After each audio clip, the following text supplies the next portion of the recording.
On descend en bas voir les cafés et on passe à dialogue. Aujourd'hui, Alix et Zoé sillonnent les rues du centre-ville de Brest à la recherche d'une denrée rare, un stage d'observation.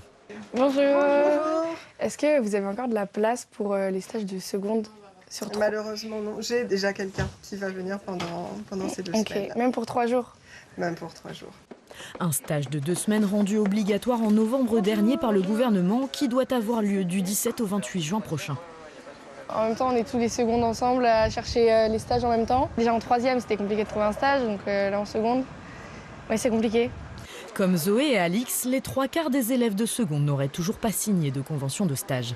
Pourtant, selon ce syndicat patronal, les entreprises sont bien prêtes à accueillir les lycéens.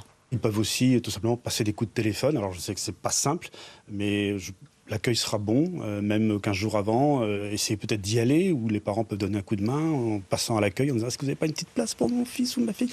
Je pense qu'il y a encore possibilité d'obtenir des conventions de stage. Environ 2000 offres de stage sont aussi proposées sur des plateformes en ligne, mais ces offres sont souvent déjà pourvues et en nombre insuffisant au regard des 27 000 élèves de seconde que compte la Bretagne. Pour ce représentant des enseignants, cette mesure est aussi source d'inégalités. Il y a aussi une vraie question sociale qui va se poser, à savoir que les parents qui travaillent, qui ont des réseaux, vont réussir à trouver des lieux de stage pour leurs enfants. Ceux qui sont chômeurs, précaires ou ouvriers dans une usine, on sait très bien qu'ils auront un carnet d'adresses moins épais et beaucoup plus de difficultés à trouver des lieux de stage intéressants.